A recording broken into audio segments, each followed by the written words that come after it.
नमस्कार साथियों, आप सभी का स्टडी 91 के इस ऑनलाइन प्लेटफॉर्म पर मैं अमित आप सभी का हार्दिक स्वागत करता हूं। हम सभी बात कर रहे हैं पर्यावरण अध्ययन पर, जो आप सभी के बिहार टीआई 3.0 के परपेज की बात करें तो बहुत ही इंपॉर्टेंट होने वाला है। तो सभी साथी एक बार थोड़ा सा सेशन को शेयर करते हुए क्लास को लाइक कर देंगे।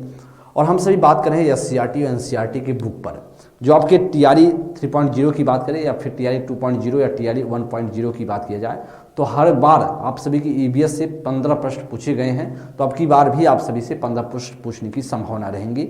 और एक बार आप थोड़ा सा ध्यान देंगे, क्योंकि हम सभी आज क्लास 9वां होगा जो आपके सभी के लिए बेहद इंपॉर्टेंट होने वाला है। तो चलेंगे प्रश्नों की श्रृंखला पर। पहला प्रश्न आप सभी की स्क्रीन पर, इसको देखने का प्रयास कीजिएगा, क्या इसमें से राइट आंसर बन सकता है। तो पहला प्रश्न बहुत इंपॉर्टेंट, बहुत यूनिक प्रश्न है। करा कि कायिक प्रबंधन, बहुत इंपॉर्टेंट, करा कायिक प्रबंधन का तात्पर्य से नए पौधे के निर्माण से क्या है? तना, जड़ एवं पुष्प, तना, पुष्प एवं फल, तना, जड़ एवं पत्तियां, उपयुक्त में से एक से दो, उपयुक्त में से कोई नहीं। तो कायिक प्रबंधन का तात्पर्य से नए पौधे से निर्माण से क्या है? बहुत इंपॉर्टेंट प्रश्न है, इसे आप लोग देखिएगा, क्या इसमें से आपका राइट आंसर बन सकता है। जी, आपसे कह रहा है कि कायिक प्रबंधन का तात्पर्य किससे है? तो हम जानते हैं तना, जड़, पत्तियां से नए पौधे के निर्माण से है। किससे भाई? कायिक जो प्रबंधन होता है उसका अर्थ होता है कि आप देखिए, तना, जड़ और पत्तियों से नए पौधे का निर्माण से होता है कायिक प्रबंधन, उसे बोला जाता है। नेक्स्ट प्रश्न आप देखिएगा, पुष्पों के लिए निम्नलिखित में से कौन सा कथन सत्य है?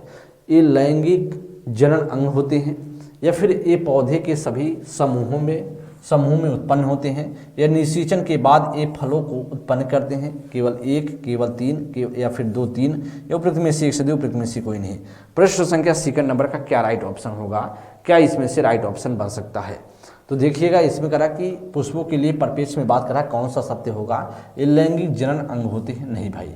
ये पौधे के सभी समूहों से उत्पन्न होते हैं, नहीं। या निषेचन के बाद ये फलों को उत्पन्न करते हैं, राइट ऑप्शन है थर्ड, और इसीलिए आपका केवल बी ऑप्शन राइट होगा। क्या होगा? केवल बी ऑप्शन इसका राइट आंसर बन जाएगा। क्वेश्चन बहुत इंपॉर्टेंट है और ऐसे प्रश्न आपके पेपर में देखने को मिलेंगे। नेक्स्ट प्रश्न थर्ड नंबर, टमाटर और नींबू में जो बिंडा अन्यास का होता है, या फिर मुक्त, अक्षीय या सीमांत, स्तंभीय, उपयुक्त में से एक से दो, उपयुक्त में से कोई नहीं। ये आपके एससीईआरटी की बुक का कलेक्शन है। एससीईआरटी जब हम क्लास 4 की देखते हैं, क्लास 4 तक, तो वहाँ पर ये सारी चीज़ें दी गई हैं, बहुत महत्वपूर्ण है। करेक्ट, टमाटर और नींबू में जो बिंडा अन्यास होता है, कैसे होता है? ध्यान देंगे, कैसे होता है? स्तंभीय होता है। कैसा होता है? स्तंभीय होता है, ऑप्शन संख्या सी। तो टमाटर नींबू में जो बिंडा अन्यास है वह स्तंभीय होता है। ठीक है, नेक्स्ट प्रश्न आगे, प्रश्न संख्या 4 नंबर के लिए। प्रश्न संख्या 4 की बात करें, निम्नलिखित में से कौन सा जीव अंडज है? कौन सा जीव है जो अंडज है? भाई आप करा ओभयचर या चूहा, गिलहरी, उपयुक्त में से एक से दो, उपयुक्त में से कोई नहीं। तो कौन सा इसका राइट ऑप्शन होगा? कौन सा जीव अंडज है? वह ओभयचर है, ऑप्शन संख्या ए ऑप्शन इसका करेक्ट आंसर है। नेक्स्ट आगे करा कि वन्य जीव व प्राकृतिक वनस्पतियों की दृष्टि से भारत इसी श्रेणी में आता है। कैसे? जैव विविधता, ई कवर की कमी वाला देश है, या फिर सर्वाधिक वन वाला देश, या विश्व के 12 मेगा जैव विविधताओं वाले देशों में से एक, या उपयुक्त में से एक से दो, उपयुक्त में से कोई नहीं। प्रश्न संख्या 5 नंबर का क्या राइट होगा? प्रश्न संख्या 5 का क्या राइट ऑप्शन होगा? बेहतरीन क्वेश्चन है आपके सामने है। वन्य जीवन एवं प्राकृतिक वनस्पतियों की दृष्टि से भारत इस श्रेणी में आता है। जो विविधता, ई कवर की कमी वाला देश, नहीं भाई, इसमें नहीं आता है। सर्वाधिक वन क्षेत्र वाला देश, नहीं, ऐसा भी नहीं है। विश्व के 12 मेगा जैव विविधता वाले देशों में से एक है, या भारत का अगर पूछेंगे तो भारत इसी श्रेणी में आता है। भारत इसी श्रेणी में आता है। प्रश्न संख्या 5 का सी ऑप्शन है। नेक्स्ट आगे करा कि निम्नलिखित में से कौन गतिविधि है कि वन्य जीव के विलुप्त होने का कारण बनता है? करा कि कौन सा ऐसा एक्टिविटीज है जिसमें वन्य जीवों के विलुप्त होने का कारण बनता है? करा प्राकृतिक आवासों का विनाश और परिवर्तन, करा विदेशी प्रजातियों का परिचय देना, या वन्य जीव प्रदूषण, या फिर उपयुक्त में से एक से उपयुक्त में से कोई नहीं। तो क्या होगा प्रश्न संख्या 6 का? प्रश्न संख्या 6 का क्या राइट ऑप्शन बन सकता है कि भाई साहब जो कौन सी ऐसी एक्टिविटीज है जिससे वन्य जीव जो है वन्य जीवों के विलुप्त होने के कारण बन रहे हैं, जो वन्य जीव है उनके विलुप्त होने का कारण बन रहा है। करें विदेशी प्रजातियों के परिचय देना नहीं, या वन्य जीव प्रदूषण नहीं। इसका कारण है प्राकृतिक आवासों का विनाश और परिवर्तन जो हो रहा है, जो उनके नेचुरल जो आवास हैं, जो प्राकृतिक आवास हैं और उनका जो विनाश हो रहा है, वही इसका रीजन है कि जो लगातार वन्य जीव के विलुप्त होने का कारण बन रहा है। 6 का आपका ए ऑप्शन। करा मेहसाणा गाय का विकास किसके संकर से हुआ है? बहुत इंपॉर्टेंट प्रश्न है। मेहसाणा गाय का विकास किसके संकर से? मुर्रा और नागपुरी से, या मुर्रा और सुरती से, या टोडा और मुर्रा से, या उपयुक्त में से एक से उपयुक्त में से कोई नहीं। तो मेहसाणा जो गाय है इसका विकास किसके संकर से हुआ है? किसके संकर से हुआ है? तो हम जानते हैं मुर्रा और सुरती से हुआ, मुर्री और सुरती से हुआ है। ये आपके गाय के प्रजाति हैं, इससे हुआ है। किसका? वह आपका मेहसाणा गाय का विकास। बहुत इंपॉर्टेंट प्रश्न है। नेक्स्ट आगे प्रश्न संख्या, क्या केंद्रीय भैंस अनुसंधान संस्थान हरियाणा में स्थित है? कहाँ पर है? तो कहेंगे सोनीपत में, हिसार में, करनाल में, उपयुक्त में से एक से उपयुक्त में से कोई नहीं। तो केंद्रीय भैंस अनुसंधान संस्थान हरियाणा में कहाँ स्थित है? हरियाणा में कहाँ स्थित है? तो हम जानते हैं वह हिसार में स्थित है। कहाँ पर? वह केंद्रीय भैंस अनुसंधान संस्थान हरियाणा में हिसार में स्थित है। कहाँ पर? हिसार में। करनाल में कहाँ है? दूध वाला है जी। तो आप देखिएगा 8वें का बी ऑप्शन होगा, केंद्रीय भैंस अनुसंधान संस्थान हिसार में है। नेक्स्ट है भारतीय पशु चिकित्सा अनुसंधान संस्थान उत्तर प्रदेश के किस जिले में स्थित है? बरेली में, लखनऊ में, मथुरा में, उपयुक्त में से एक से उपयुक्त में से कोई नहीं। प्रश्न संख्या 9 नंबर का क्या राइट ऑप्शन होगा? तो हम जानते हैं पशु, इसमें देखिएगा भारतीय पशु चिकित्सा अनुसंधान संस्थान उत्तर प्रदेश में किस जिले में? तो बरेली जिले में स्थित है। ऑप्शन संख्या 9 का ए ऑप्शन। ये सारी की सारी चीज़ें आपकी SCRT की बुक में अवेलेबल है। ऊँट की सबसे अच्छी मानी जाने वाली नस्ल कौन सी है? ऊँट की सबसे अच्छी नस्ल पूछ रहा है। कच्छी वाला है, या अलवरी है, या जैसलमेरी है, या उपयुक्त में से एक से उपयुक्त में से कोई नहीं है। जो कच्छ के क्षेत्र में पाए जाते हैं, या अलवर के क्षेत्र में, या जैसलमेर के क्षेत्र में, कौन सा इसमें से ऊँट की सबसे अच्छी प्रजाति होगी? तो हम जब जानिएगा, इसमें अगर पूछा जाए ऊँट की सबसे अच्छी प्रजाति माने वाली जो नस्ल है वह जैसलमेरी वाली है। कौन सा? जैसलमेर के क्षेत्र में जो ऊँट पाए जाते हैं वह आपका सबसे बेहतरीन है। नेक्स्ट आगे प्रश्न संख्या 11। इसे देखिए, उस स्थान का नाम बताइए जहां गीतकार श्री त्यागराज के सम्मान में नियमित रूप से त्यागराज की आराधना त्यौहार मनाया जाता है। मामल्लपुरम, या उडुपी, या अड्यार, या उपयुक्त में से एक से उपयुक्त में से कोई नहीं। 11 नंबर का क्या होगा? इसका क्या राइट ऑप्शन हो सकता है जी? करा कि उस स्थान का नाम आपको बताना है जहां पर गीतकार श्री त्यागराज के सम्मान में जो त्यागराज आराधना त्यौहार मनाया जाता है वह मामल्लपुरम में मनाया जाता है। कहाँ पर? मामल्लपुरम में मनाया जाता है। 11 का ए ऑप्शन है। ठीक है, आगे आपके सामने करा बैसाखी त्यौहार किस भारतीय राज्य में मनाया जाता है? बैसाखी त्यौहार बहुत इंपॉर्टेंट प्रश्न। बैसाखी त्यौहार इंपॉर्टेंट है। करा किस राज्य में मनाया जाता है? तेलंगाना में, पश्चिम बंगाल में, पंजाब में, उपयुक्त में से एक से उपयुक्त में से कोई नहीं। हम जानते हैं बैसाखी त्यौहार की अगर हम चर्चा करें तो किस राज्य में मनाया जाता है? प्रश्न संख्या 12 का वह बैसाखी त्यौहार पंजाब में मनाया जाता है। आपको पता होगा इसी बैसाखी त्यौहार के समय ही क्या हुआ था? जो जलियांवाला बाग हत्याकांड हुआ था, जहां पर जनरल डायर ने गोली चलवाया था और रूल एक्ट के विरोध में जो जनसमूह बैठा हुआ था और उसी पर गोली चलाया था, और बैसाखी का उसी समय त्यौहार था जो सब लोग बैठे हुए थे। तो इसका 12 का जो होगा, 12 का इसका सी ऑप्शन बैसाखी त्यौहार अगर बात करेंगे तो पंजाब में। ठीक है, नेक्स्ट प्रश्न आगे। प्रसिद्ध वार्षिक मेला देवी पाटन मेला भारत के किस राज्य में आयोजित की जाती है? देवी पाटन मेला किस राज्य में होता है? बिहार में, झारखंड में, उत्तर प्रदेश में, उपयुक्त में से एक से उपयुक्त में से कोई नहीं। तो देवी पाटन मेला किस राज्य में आयोजित की जाती है? तो हम जानते हैं देवी पाटन मेला वह होता है उत्तर प्रदेश में। कहाँ पर?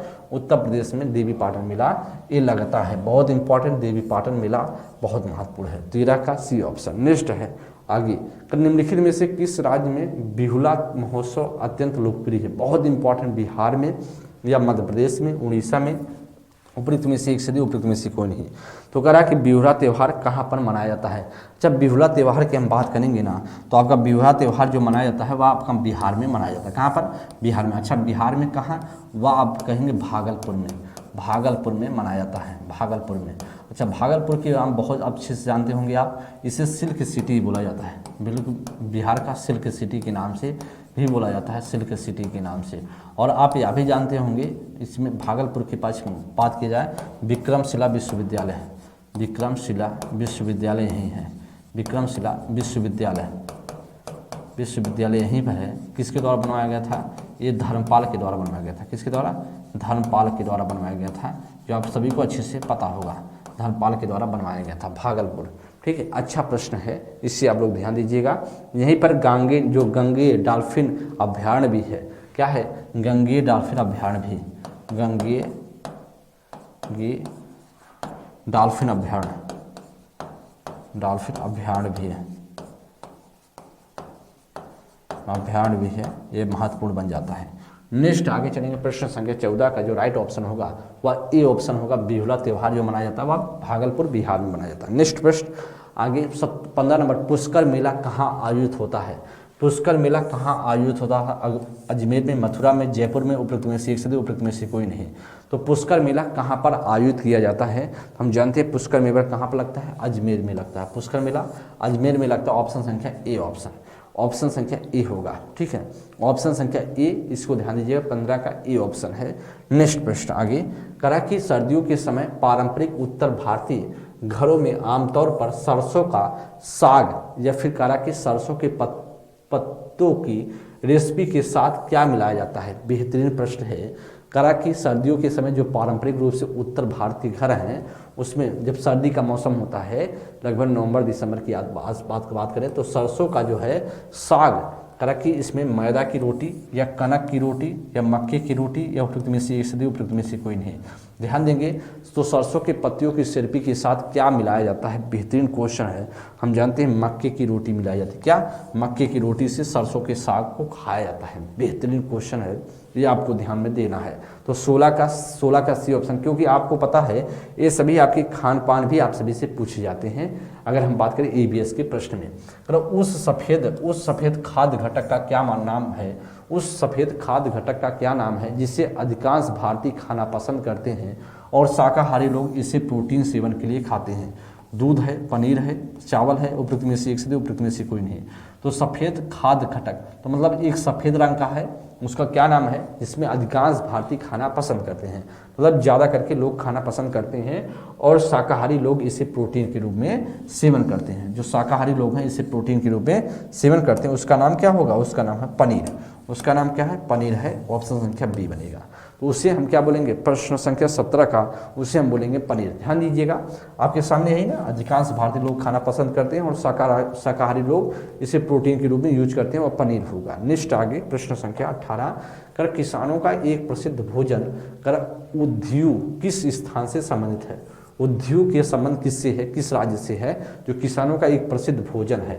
ठीक है, आपका राजस्थान से, गुजरात से, मध्य प्रदेश से, उपयुक्त में से एक से, उपयुक्त में से कोई नहीं। तो या ऊंधियू की बात करें, ऊंधियू की बात करें, या किस राज्य में प्रसिद्ध है या खाया जाता है, इस स्थान पर बोला जाता है एक किसानों का प्रसिद्ध भोजन है, जिसे गुजरात क्षेत्र में, किस क्षेत्र में? गुजरात के क्षेत्र में, ये आप बोल सकते हैं। प्रश्न संख्या 18 का यह भोजन जो है उद्यू या आपके गुजरात क्षेत्र से जुड़ा हुआ है। आगे करा के निम्नलिखित में से कौन सा राज्य में व्यक्ति नारियल के तेल में पकाई गई समुद्री मछली खाना अधिक पसंद करते हैं? बहुत इंपॉर्टेंट प्रश्न है। करा कि किस राज्य के लोग ऐसा काम करते हैं जिसमें करा कि नारियल के तेल में, किसके तेल में? नारियल के तेल में करा पकाई गई समुद्री मछली खाना पसंद करते हैं? गोवा के लोग या फिर जम्मू कश्मीर के या बिहार के या उपयुक्त में से एक से, उपयुक्त में से कोई नहीं। तो या नारियल के तेल में आपसे कहा, नारियल के तेल में पकाई गई समुद्री मछली खाना पसंद करते हैं, वो आपका होगा गोवा होगा। क्या होगा, गोवा के क्षेत्र में। क्या भैया, आपके गोवा के क्षेत्र के लोग ऐसा खाते हैं, नारियल के तेल में पकाते हैं मछली को, समुद्री मछली को, और खाते हैं। ये आपके लिए महत्वपूर्ण है। अच्छा, बिहार में भी लोग मछली बहुत खाते हैं, लेकिन ऐसा नहीं है कि नारियल के तेल में पका करके खाते हैं। 19 का सीधा सा ए ऑप्शन बनेगा। नेक्स्ट है आगे प्रश्न संख्या 20, निम्नलिखित में से कौन से राज्य में व्यक्ति लिट्टी चोखा खाना पसंद करता है। किस, देखिए खान पान से क्वेश्चन है, गोवा में, बिहार में, मिजोरम में, उपयुक्त में से एक से उपयुक्त में से कोई नहीं। लिट्टी चोखा के बारे में पूछ रहा है, किस राज्य के लोग ऐसा करते हैं। तो हम जानते हैं लिट्टी चोखा आपको बहुत अच्छे पता है, जिसे हम क्या बोलते हैं, बाटी चोखा भी बोलते हैं। अपने यूपी में बाटी चोखा भी इसे लोग बोलते हैं, बाटी चोखा बोलते हैं, इसे बोला जाता है। लिट्टी चोखा बोलिए, बाटी चोखा बोलिए, एक ही बात हुई। तो यह किस क्षेत्र में है, या आपके बिहार के क्षेत्र में। ऑप्शन संख्या बी, तो लिट्टी चोखा बिहार से ही सबसे ज़्यादा प्रसिद्ध है। नेक्स्ट आगे बात करेंगे 21, निम्नलिखित में से कौन सा वातावरण में कार्बन डाइऑक्साइड का स्तर बढ़ाता है। कौन सा ऐसा है जो कार्बन डाइऑक्साइड का स्तर, CO2 की मात्रा लगातार, जो इन्वायरमेंट है उसमें CO2 की मात्रा लगातार बढ़ाता है। वन रोपण, या फिर वनों की कटाई, या फिर सामाजिक वानिकी, या उपयुक्त में से एक से उपयुक्त में से कोई नहीं। तो कौन सा ऐसा रीजन है जिसमें कार्बन डाइऑक्साइड की मात्रा लगातार बढ़ाती है। जी, अगर हम बात करें आपकी इन्वायरमेंट में बात करें, वातावरण में बात किया जाए, वातावरण में अगर हम बात करें तो कितना परसेंट आपका कार्बन डाइऑक्साइड है, आपसे पूछा जाता है। कितने परसेंट CO2 है, तो आप ध्यान दीजिएगा, वह CO2 की मात्रा है 0.3%। ये आपके लिए बहुत महत्वपूर्ण है, ठीक है, बहुत महत्वपूर्ण है, इसे आप लोग ध्यान से देकर जाइएगा, ठीक है। आगे बात करें, इसमें से होगा वनों की कटाई, क्योंकि वनों की जब कटाई होगी तो लगातार क्या होगा, आपका लगातार होगा जो कार्बन डाइऑक्साइड की मात्रा बढ़ती जाएगी। 21 का बी ऑप्शन है, ठीक है। नेक्स्ट आगे 22 नंबर, निम्नलिखित में से किस पौधे का उपयोग औषधियाँ बनाने के लिए किया जाता है। किस पौधे का उपयोग हम औषधि बनाने में करते हैं। नीम, बबुल का, नीम का, आंवला का, उपयुक्त में से एक से उपयुक्त में से कोई नहीं। प्रश्न संख्या 22 का क्या होगा, प्रश्न संख्या 22 की बात करें, कहा कि किस पौधे का उपयोग हम औषधियाँ बनाने में करते हैं। अच्छा, औषधियाँ बनाने में बबुल का भी करेंगे, नीम का भी करेंगे, आंवला का भी करेंगे। ऑप्शन संख्या आपका डी बनेगा, सभी का सभी यूज करेंगे। देखिए बबुल का बनाते हैं, औषधियों के लिए भी करते हैं। अच्छा, नीम का तो आप जानते हैं करते हैं। इसमें से राइट ऑप्शन 22 का टी ऑप्शन बनेगा। बहुत बेहतरीन प्रश्न है, और आपकी EVS के एक सारे के सारे क्वेश्चन होने वाले हैं। और EVS के क्लास या CRT की बुक अगर आप उठाएंगे, या CRT बिहार का, तो बिहार के बुक आप जब उठाएंगे तो आपको ये सारी चीज़ देखने को मिलेगा, क्लास 4 की बुक, ठीक है। नेक्स्ट प्रश्न आगे, प्रश्न संख्या 23 नंबर, चिपको आंदोलन के जनक कौन है। अच्छा, SCRT के अनुसार अगर बात करें तो SCRT के अनुसार कहता है सुंदरलाल बहुगुणा, सीताराम बहुगुणा, नाथूराम बहुगुणा, उपयुक्त में से एक से उपयुक्त में से कोई नहीं। अच्छा, चिपको आंदोलन कब हुआ था, बात करें 1973 ईस्वी में। कब हुआ था, 1973 ईस्वी में, ध्यान दीजिएगा, 1973 ईस्वी में हुआ था, 1973 ईस्वी में।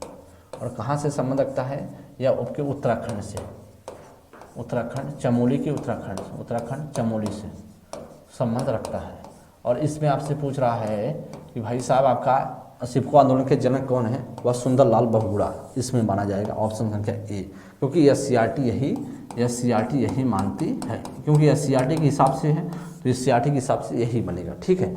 नेक्स्ट प्रश्न चलेंगे, 23 का ए ऑप्शन होगा। आगे चलेंगे, बात करेंगे नेक्स्ट प्रश्न का, जो ब्रेल कागज के निर्माण में किस प्रजाति का उपयोग किया जाता है।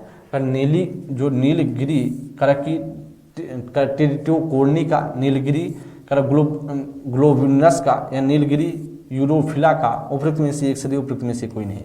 अच्छा, ब्रेल कागज की बात है, ब्रेल कागज किसके लिए किया जाता है, जो इसको दिखाई नहीं देता, जिसे हम बोलेंगे जो दृश्य बाधित लोगों को, बाधित लोगों के लिए ब्रेल लिप का इस्तेमाल किया जाता है, ऐसा आप जानते होंगे। ब्रेल में कितने बिंदु होते हैं, 6 बिंदु होते हैं, 6 बिंदु होते हैं, ये आपको भी पता होगा, 6 बिंदु होते हैं। अच्छा, कागज के निर्माण, जो ब्रेल होता है उसके कागज के निर्माण में आपसे बात करा है, किस प्रजाति का उपयोग किया जाता है। बेहतरीन क्वेश्चन है। 24 नंबर का क्या राइट ऑप्शन होगा, तो हम जानते हैं इसका राइट ऑप्शन होगा नीलगिरी ग्लोबुलस का होगा, नीलगिरी ग्लोबुलस का उपयोग किया जाता है। ऑप्शन संख्या इसका 24 का बी ऑप्शन है। नेक्स्ट प्रश्न संख्या अगला, भारत में किस प्रकार के वन सबसे अधिक विस्तृत हैं। हिमालयी नम शीतोष्ण वन है, हिमालयी नम शीतोष्ण वन, या उष्णकटिबंधीय शुष्क सदाबहार वन या उष्णकटिबंधीय शुष्क पर्णपाती वन या उपयुक्त में से एक से दो, उपयुक्त में से कोई नहीं। तो कह रहा भारत में किस प्रकार के वन सबसे अधिक विस्तृत हैं, सबसे ज़्यादा कौन से वन पाए जाते हैं, कौन से इसमें वन पाए जाते हैं, बेहतरीन प्रश्न है। कौन सा इसका राइट ऑप्शन होगा? हम जानते हैं क्या, हिमालयी वन शीतोष्ण वन, हिमालयी नम शीतोष्ण वन नहीं, यह भारत में नहीं है। उष्णकटिबंधीय शुष्क सदाबहार वन ये आपको कम देखने को मिलेंगे, कम क्षेत्र में, जहाँ पर ज़्यादा करके बारिश होगी शुष्क, वहाँ पर थोड़ा सा करके आपको देखने को मिले। उष्णकटिबंधीय शुष्क पर्णपाती वन ये आपको भारत में सबसे ज़्यादा देखने को मिलती है। 25 का सी ऑप्शन है, 25 का सी ऑप्शन। नेक्स्ट आगे कह रहा कि जो पादप खारे जल वाले, जो पादप खारे जल वाले क्षेत्रों में पाए जाते हैं, यहाँ पर है में पाए जाते हैं, उन्हें क्या कहा जाता है? यहाँ पर देखिएगा, क्षेत्रों में पाए जाते हैं, देख लेते हैं हम सभी। इसमें क्षेत्रों में पाए जाते हैं,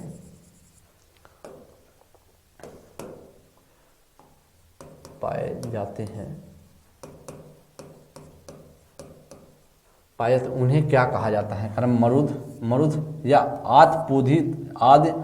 आदपोधव्रत या लौड़ो मृदोपध या फिर उपयुक्त में से एक से दो, उपयुक्त में से कोई नहीं। तो 26 नंबर का क्या राइट ऑप्शन होगा? 26 नंबर के लिए कौन सा होगा? कारण जो पादप खारे जल वाले क्षेत्रों में पाए जाते हैं उन पौधों को हम क्या कहते हैं, उन पौधे को हम किस नाम से जानते हैं? तो उन लोगों को, उस पौधे को हम बोलते हैं लवण मृदोवृद के नाम से बोला जाता है, क्योंकि लवण का मतलब होता है खारा, मृद का मतलब है मिट्टी और वृद का मतलब पौधे। तो लवण की जो आपके लवण क्षेत्र में पाए जाते हैं, जो खारे वाले क्षेत्र में पाए जाते हैं पेड़ पौधे, जो पौधे खारे जल वाले क्षेत्रों में पाए जाते हैं उन्हें हम क्या बोलते हैं? उन्हें लवणो मृदविद बोला जाता है। राइट ऑप्शन होगा सी। जड़ का कौन सा भाग जल के अवशोषण में सहायता करता है? जड़ का कौन सा ऐसा भाग है जो कह रहा कि जल को अवशोषण करता है? जड़ का, आपका पेड़ के जो जड़ हैं, पेड़ के जड़ अगर हम बात करें तो कौन सा कह रहा कि कौन सा भाग जो है, जो कौन सा भाग अगर बात किया जाए कि कह रहा है कि कौन सा भाग कह रहा कि जल का अवशोषण करता है? रूट कैप या जड़ शीर्ष या जड़ बाल या उपयुक्त में से एक से दो, उपयुक्त में से कोई नहीं। तो जो कह रहा पेड़ों का कौन सा ऐसा भाग है जो जल के अवशोषण में सहायता करता है? जड़ के शोषण में सहायता करता है, जड़ के अवशोषण में। जो जल है उसके अवशोषण में कौन सा सहायता करता है? तो हम कहेंगे जड़ बाल करता है। कौन सा? जड़ बाल करता। बेहतरीन क्वेश्चन है, बहुत इंपॉर्टेंट प्रश्न है, और ऐसे प्रश्न सिर्फ आपको कहाँ देखने को मिलेंगे? यह सीआरटी के बुक में ही देखने को मिलेंगे, यह सीआरटी के बुक में ही देखने को मिलेंगे। आपको मार्केट के अगर कोई भी बुक लाते हैं तो आपको देखने को नहीं मिलेंगे। जड़ का कौन सा भाग जड़ के अवशोषण में सहायता देती हैं? वह जड़ बाल होगा। आगे बात करेंगे। नेक्स्ट प्रश्न आगे करा कि हम उन पौधों को क्या कहते हैं जो कीड़ों को फंसाते हैं और खाते हैं? भाई साहब कह रहा है कि वह कौन से पेड़ हैं जो कहते हैं उन पौधों को क्या कहा जाता है जो कीड़ों को फंसाते हैं और फिर खाते हैं? कह रहा है गुलाब या पिक्चर प्लांट या चीन गुलाब या उपयुक्त में से एक से दो, उपयुक्त में से कोई नहीं। क्या इसमें से राइट ऑप्शन होगा? उन्हें हम किस नाम से जाना जाता है? उन पौधों को क्या कहा जाता है जो कीड़ों को फंसाते हैं और खाते हैं?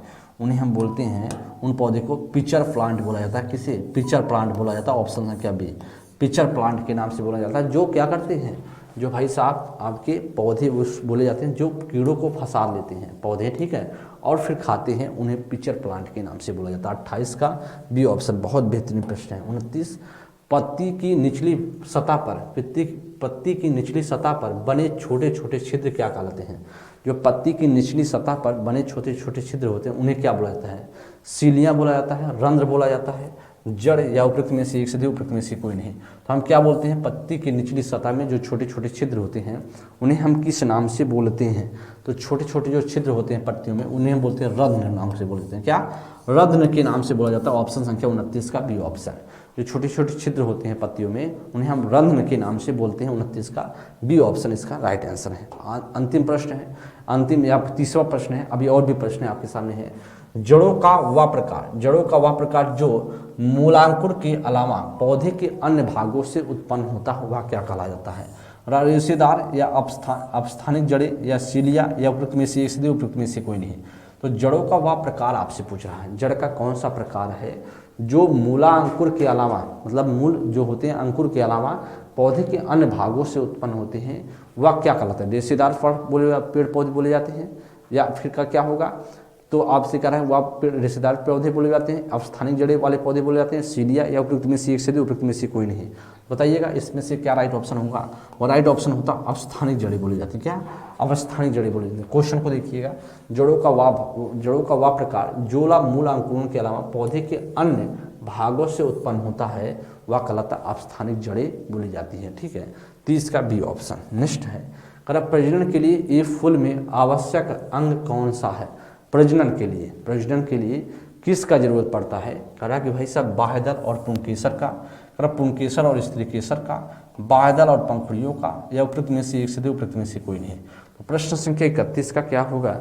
हम जानते हैं प्रजनन के लिए जो फूल पत्तियां ना, पेड़ जो पौधे हैं उनके प्रजनन के लिए अगर पूछ रहा है तो फूल में कौन सा आवश्यक अंग है, कौन से आवश्यक अंग है? क्या बाह्यदल और पुंकेसर? भाई सब बाह्यदल और पुंकेसर यह इंपॉर्टेंट नहीं है, यह होता है आपका पुंकेसर और स्त्री केसर। जब तक स्त्री केसर और पुंकेसर नहीं रहेगा तो फिर निषेचन कैसे हो पाएगा, प्रजनन कैसे हो पाएगा फिर पौधे का। तो इसमें से आप कह सकते हैं प्रजनन के लिए ये फूल में आवश्यक जो अंग होंगे वह पुंकेसर और स्त्री केसर होते हैं। ऑप्शन संख्या 31 का बी ऑप्शन। आगे करा निम्नलिखित में से किस लक्षण में करा एंजियोस्पर्म या जियोस्पर्म से समानता रखते हैं? बेहतरीन क्वेश्चन है। निम्नलिखित में से किस लक्षण में एंजियोस्पर्म और जियोस्पर्म से समानता रखते हैं? जो वीजांड की उपस्थित, या फिर भ्रूण पोष की गुणिता, या अंडाशय की उपस्थित, या उपयुक्त में से एक से उपयुक्त में से कोई नहीं। प्रश्न संख्या 32 नंबर का क्या राइट ऑप्शन होगा? 32 नंबर का क्या राइट ऑप्शन बन सकता है? देखिएगा यह अच्छा प्रश्न है। किस लक्षण में कहा कि एंजियोस्पर्म और जियोस्पर्म में समानता रखते हैं? वह बीजांड की उपस्थिति होगा। क्या होगा? बीजांड की उपस्थिति। ऑप्शन संख्या ए इसका राइट ऑप्शन होगा। तो देखिएगा निम्नलिखित में किस लक्षण में एंजियोस्पर्म और जियोस्पर्म में समानता रखते हैं? वह बीजांड की उपस्थिति। ए ऑप्शन आपका करेक्ट आंसर है। नेक्स्ट ओके, अमरबेल या बोलते हैं कसकुटा, निम्न में से किसका एक उदाहरण? बेहतरीन क्वेश्चन, इंपॉर्टेंट है, या पेपर में आपके आने की संभावना रहेंगी। करेक्ट, स्वपोषी पौधे बोले जाते हैं क्या अमरबेल, या परजीवी बोले जाते हैं, मृतपोषी बोले जाते हैं, उपयुक्त में से एक से उपयुक्त में से कोई नहीं। तो अमरबेल का पौधा किस प्रकार का पौधा बोला जाता है? अमरबेल का पौधा हम जानते हैं, अमरबेल का पौधा बहुत इंपॉर्टेंट, बहुत पेपर में पूछा जाता है, तो इससे ध्यान दीजिएगा। अमरबेल का पौधा हम बोलते हैं परजीवी के रूप में गिनती करते हैं, इसके रूप में परजीवी के रूप में। तो जो अमरबेल का पौधा है वह परजीवी बोला जाता है। इसका एग्जाम्पल होगा 33 का बी ऑप्शन। आगे कहा कि भारतीय सिनेमा की प्रथम महिला के रूप में किसे नामित किया गया है? किसे जाना जाता है? नरगिस दत्त को, देविका रानी को, लक्ष्मी राय को, या उपयुक्त में से एक से उपयुक्त में से कोई नहीं। ये आपके एससीईआरटी की बात किया जाए, एससीईआरटी की बुक में एकदम दिया गया है, बहुत अच्छा प्रश्न है। तो भारतीय सिनेमा की प्रथम महिला के रूप में किसे जाना जाता है?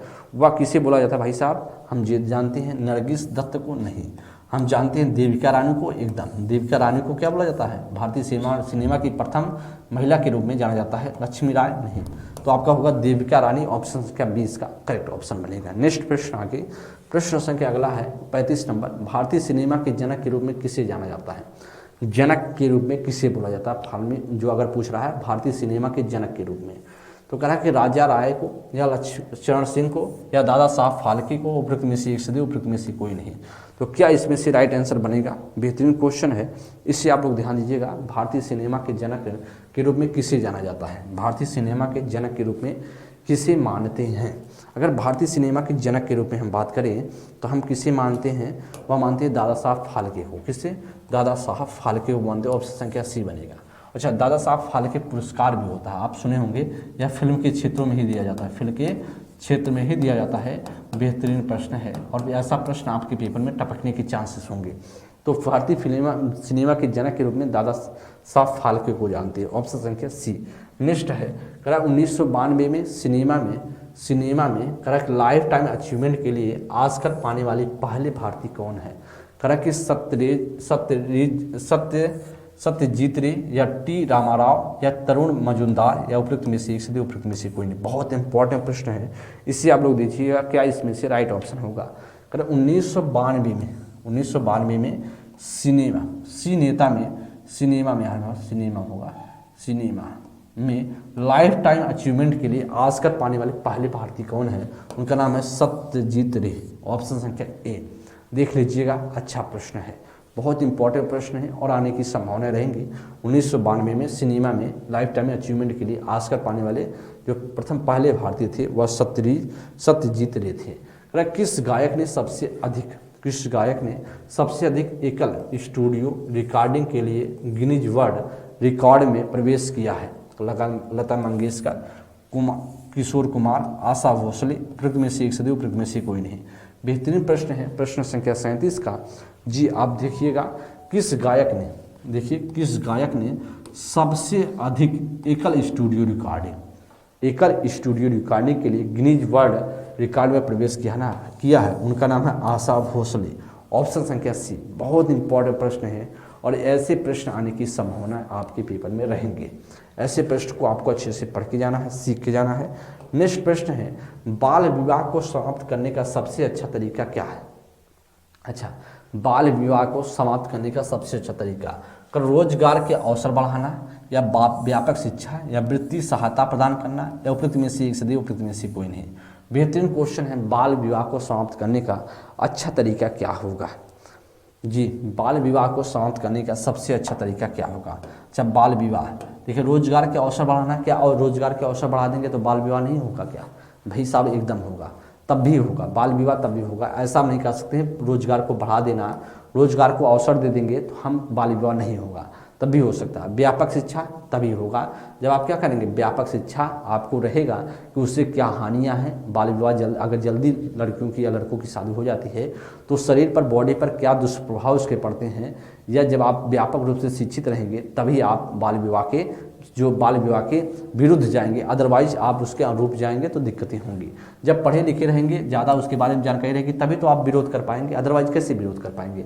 अच्छा, वित्तीय सहायता प्रदान करना, क्या आप सहायता पैसे प्रोवाइड कर देंगे तो बाल विवाह नहीं होगा? तब भी हो जाएगा। इसलिए आप कहेंगे व्यापक क्या होनी चाहिए, शिक्षा होनी चाहिए बाल विवाह के लिए। अच्छा, बाल विवाह या एक डेटा आपके सामने है कि सर्वाधिक बाल विवाह किस राज्य में होता है? सर्वाधिक बाल विवाह की अगर बात की जाए, सर्वाधिक जो बाल विवाह होता है वह बिहार में ही होता है, बिहार राज्य में ही होता है, बिहार राज्य में सबसे ज़्यादा है। या भी आप लोग ध्यान दीजिएगा, बिहार राज्य में सर्वाधिक बाल विवाह होता है। बेहतरीन क्वेश्चन है, 38 का बी ऑप्शन। और आप देख पा रहे होंगे SCRT का एकदम सीधा सा है। आपको लगेगा ना ऑप्शन संख्या डी करना चाहिए, लेकिन ऑप्शन संख्या डी नहीं होगा। क्यों? क्योंकि बाल विवाह को समाप्त करने का एक ही सबसे अच्छा तरीका है व्यापक शिक्षा देना। ठीक है, जब व्यापक शिक्षा देंगे तो अपने आप चीज़ें सही हो जाएंगी। अगर बच्चे के समाजीकरण का पहला पाठ कहाँ से प्राप्त होता है? परिवार से, विद्यालय से, सांस्कृतिक केंद्र से, या उपयुक्त में से एक से, उपयुक्त में से कोई नहीं। कहा कि बच्चे के समाजीकरण, देखिए आपको मैंने बताया था समाजीकरण को हम क्या बोलते हैं, सोशलाइजेशन भी बोलते हैं। सोशलाइजेशन भी बोला जाता है। अगर मैंने आपको बताया था कि जब बच्चा जन्म लेता है तो उसको सबसे पहले जो शिक्षा होती है वह पहला पाठ किससे बोला जाता है, वह परिवार को बोला जाता है। क्योंकि परिवार ही, देखते होंगे जब भी वह अब बच्चा कोई घटना घट गई उससे, तो सबसे पहले क्या बोला जाता है कि आप किस परिवार से बिलोंग करते हैं, आपका परिवार ऐसा ही है तभी आप ऐसा किए हो। तो इसका मतलब कहीं ना कहीं परिवार ही सबसे ज़्यादा क्या है, जिम्मेदार है। अच्छा, हम समाजीकरण का पहला पाठ आपसे कराएं, ऐसा नहीं है कि समाजीकरण का आपसे पूछ लिया समाजीकरण का पाठ कहाँ से प्राप्त होता है। अच्छा, सिर्फ पाठ पूछता, पहला ना देख करके सिर्फ पाठ पूछ लेता तो फिर विद्यालय हो जाता, और आपका विद्यालय भी होता, परिवार भी होता, और सांस्कृतिक केंद्र भी होते। लेकिन पहला पूछा है, तो जब पहला पूछा है तो हम करेंगे परिवार ही। ऑप्शन संख्या 39 का ए ऑप्शन, 39 का ए ऑप्शन ही करेंगे जब पहला पाठ पूछ लिया तो। आगे हम चलें, नेक्स्ट प्रश्न प्राथमिक समाजीकरण है। प्राथमिक समाजीकरण कब से होता है? शुरुआती आयु में परिवार एवं मित्रों से सीखना, किशोरावस्था में समाज से सीखना, या प्राथमिक स्तर पर समाज से सीखना, या उपयुक्त में से एक से, उपयुक्त में से कोई नहीं। तो प्राथमिक समाजीकरण की बात करें, दो आपने सुना होगा, एक प्राथमिक एक द्वितीयक।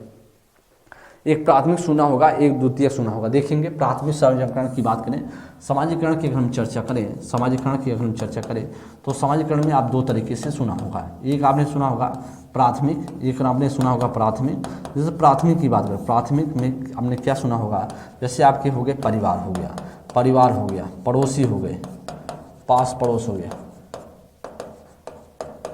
हो गया, ये सभी क्या हैं, ये सभी आपके प्राथमिक के अंतर्गत आएंगे।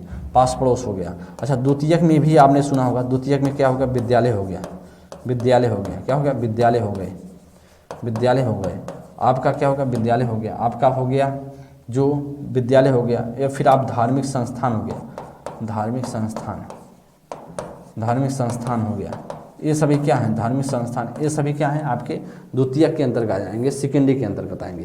तो इस बात को आप ध्यान दीजिए थोड़ा सा, जो आपसे पूछा जा रहा है कि इस प्राथमिक समाजीकरण पूछ रहा है, तो प्राथमिक समाजीकरण में होता है ऐसी बात, जिस आप जहाँ पर आपका जिस समाजीकरण में आपको आप खुद जाते हो, जहाँ पर आप खुद जाते हो, आपको कोई लेकर ना जाता हो, वहाँ पर क्या होगा, वहाँ पर प्राथमिक समाजीकरण होगा। जैसे आप परिवार में आपका जन्म हुआ तो आप खुद पहुँच जाते हैं उसमें, लेकिन आप विद्यालय में जाने के लिए आपको कोई ना कोई आपके घर मित्र का या फिर आपके गार्जियन कोई ना कोई, आपके माता पिता कोई ना कोई आपको विद्यालय तक छोड़ता होगा ना।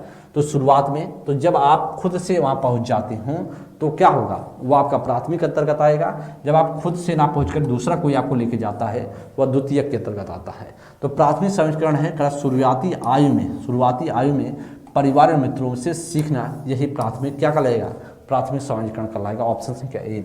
यहाँ किशोरावस्था में समाज से सीखना, ये जब आप समाज से सीखना शुरू कर दिए फिर द्वितीय के अंतर्गत आ गए ना, तो आपका 40 का ए ऑप्शन बनेगा। नेक्स्ट आगे कहा है कि नवरेह चंद्र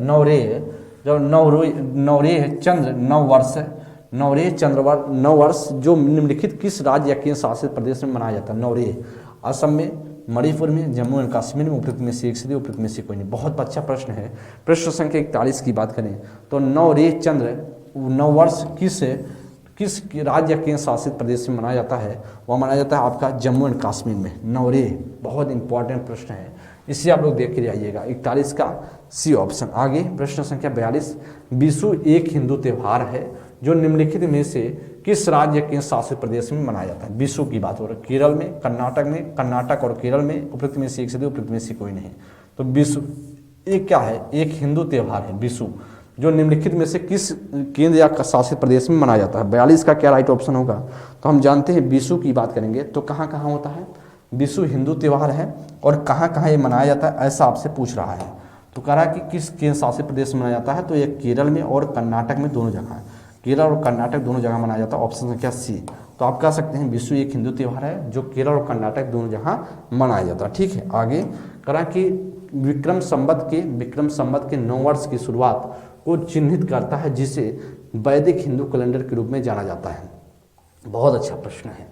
कहा कि भाई साहब हिंदू वाला है ना, तो यहाँ पर का चैत शुक्लादि या फिर नवरेह चंद्र या गुड़ी पड़वा या उपयुक्त में से एक से उपयुक्त में से कोई नहीं।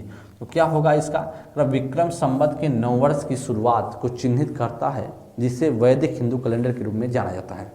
उसे क्या बोलते हैं हम सभी, चैत शुक्लादि बोलते हैं। क्या बोलते हैं, चैत शुक्लादि। तो चैत से ही क्या होता है, नया वर्ष,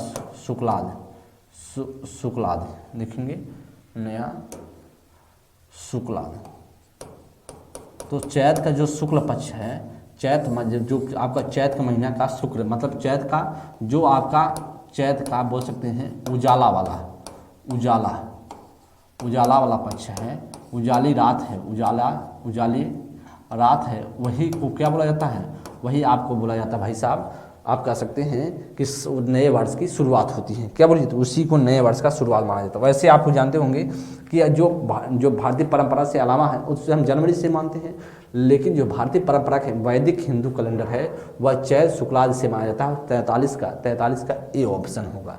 नेक्स्ट आगे प्रश्न संख्या 44, बिहार का अनूठा त्यौहार है। बिहार का अनूठा त्यौहार क्या है, मतलब अनूठा त्यौहार का मतलब है बहुत इंपॉर्टेंट, दीपावली, विशु, छठ पूजा, उपयुक्त में से एक से उपयुक्त में से कोई नहीं। आप जानते हैं 44 का क्या राइट ऑप्शन बन सकता है, तो आप जानते होंगे बिहार का सबसे महत्वपूर्ण जो त्यौहार है वह छठ पूजा माना जाता है। देखिए दीपावली से भी ज़्यादा इंपॉर्टेंट छठ पूजा है वहाँ बिहार के क्षेत्र में। आप जा रहे होंगे, आपको पता होगा। देखिए बिहार के अनूठा संयोजन की बात करी जाए तो आपका छठ पूजा सबसे ज़्यादा है। दीपावली में लोग नहीं आते, लेकिन छठ पूजा में जरूर से जब आप अपने घर जरूर आते हैं आप शहरों से, इसलिए स्पेशल ट्रेनें चलाई जाती हैं छठ पूजा के समय, आपको पता होगा। नेक्स्ट है प्रश्न संख्या 45 नंबर, निम्नलिखित में से कौन सा त्यौहार केरल से संबंधित है। कौन सा ऐसा त्यौहार है जो केरल से संबंधित है, कर बोनालू या ओणम या पोंगल या उपयुक्त में से एक से उपयुक्त में से कोई नहीं। तो आपसे केरल पूछ रहा है, केरल से कौन सा संबंध रखता है, केरल से कौन सा संबंध है, इसे बताएंगे। निम्नलिखित में से कौन सा त्यौहार केरल से संबंध है, तो ओणम है। क्या होगा, ओणम। पोंगल की बात करें तो तमिलनाडु होगा, ओणम तमिलनाडु। तो आपका इसमें से पूछ रहा है कि ओणम की बात करें, ओणम कहाँ का है, वह केरल का है। कहाँ से है, वह ओणम की बात करेंगे, ओणम आपका केरल से बन जाएगा, ये आपके लिए इंपॉर्टेंट बन जाता है। ठीक है, 45 का बी ऑप्शन राइट है, ओणम। नेक्स्ट आगे कि तल चिन्ह की सहायता से, तल चिन्ह की सहायता से किसी स्थान विशेष की मापी गई ऊंची को क्या कहा जाता है, स्थानिक ऊंची या विशेष ऊंची या समोच्च रेखा या वृत्त में से एक से दो, वृत्त में से कोई नहीं। प्रश्न संख्या 46 नंबर, प्रश्न संख्या 46 नंबर का क्या राइट ऑप्शन बन सकता है। करा कि तल चिन्ह की सहायता से, जो तल चिन्ह की सहायता से करा है, तल चिन्ह की सहायता से आपसे बात कर रहा है, किसी स्थान विशेष की मापी गई ऊंचाई को करा है, ऊंची को क्या कहा जाता है, तल चिन्ह, तो स्थानिक ऊंचाई माना जाएगा भाई, स्थानिक ऊंचाई उसे बोलेंगे हम सभी। 46 का ये ऑप्शन है। आगे करा कि 47 मानचित्र पर बनाई गई वे रेखा जो समुद्र से बराबर ऊंची वाले स्थानों को मिलाते हैं उसे क्या बोला जाता है। बहुत इंपॉर्टेंट प्रश्न है कि मानचित्र पर बनाई गई, बेहतरीन मानचित्र पर जो बनाई गई रेखाएं हैं जो समुद्र तल से बराबर ऊंची वाले स्थानों को मिलाते हैं उससे क्या, आइसोबार, आइसोधर्म या कंटूर या वृत्त में से एक से दो, वृत्त में से कोई नहीं। तो उसे हम क्या बोलते हैं, उसे हम बोलते हैं कंटूर बोला जाता है, उसे कंटूर बोला जाता है। बेहद इंपॉर्टेंट प्रश्न है, जो मानचित्र पर बनाई गई रेखाओं को समुद्र के बराबर के ऊंची वाले स्थानों को मिलाते हैं उसे हम कंटूर बोला जाता है। नेक्स्ट आगे करा कि पर्वतीय करा कि छायांकन विधि में, पर्वतीय छायांकन विधि में भू आकृतियों पर किस दिशा से प्रकाश पड़ने की कल्पना की जाती है।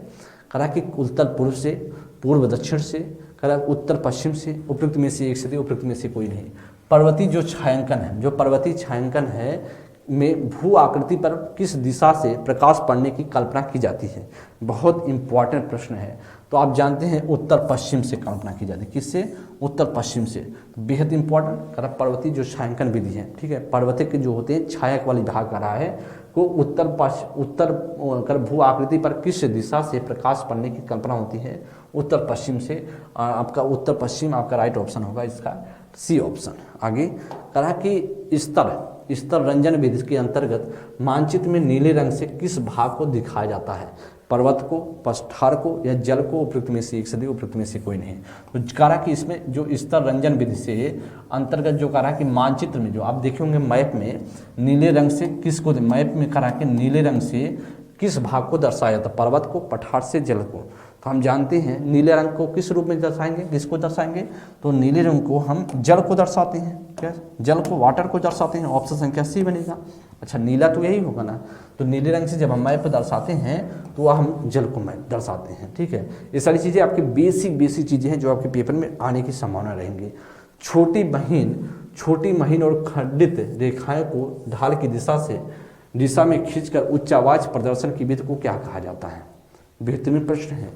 छोटी महीन एवं खंडित रेखाओं को ढाल की दिशा में खींचकर उच्चावाच प्रदर्शन की विधि को क्या कहा जाता है, स्तर रंजन या हैस्यूर या तल चिन्ह या उपयुक्त में से एक से दो, उपयुक्त में से कोई नहीं। प्रश्न संख्या 50 का क्या होगा, तो छोटी महीन और खंडित रेखाओं की ढाल की दिशा में खींचकर जो उच्चावाच प्रदर्शन की विधि कहलाता है उसे हैस्यूर बोला जाता है। क्या, उसे हैस्यूर बोला जाता है। ऑप्शन संख्या बी। तो आप सभी ने देखा ये आप सभी के सामने 50 प्रश्न रखने का प्रयास किया गया था। बहुत इंपॉर्टेंट ये सीरीज है, आप सभी के लिए बहुत महत्वपूर्ण है और आप सभी बहुत अच्छे से पढ़ रहे होंगे, सीख रहे होंगे और आज आप सभी पेपर भी दे रहे होंगे। तो सभी साथियों को बहुत बहुत धन्यवाद। आप सभी ने कहा आप सभी पेपर देने जा रहे होंगे और आप सभी बहुत बेहतरीन तरीके से सीख कर गए होंगे। तो सभी साथियों को बहुत बहुत आभार और आप सभी को बहुत बहुत धन्यवाद। आप सभी अच्छे से देखते हुए जाइएगा, पढ़ते हुए जाइएगा और अच्छा परफॉर्मेंस करके आएंगे साथी। तो इस प्रकार से आज की क्लास यहीं पर एंड करते हैं। सभी साथियों को बहुत बहुत धन्यवाद। Thank you so much. आप सभी मस्त से एकदम पढ़ाई लिखाई कीजिए। Thank you class.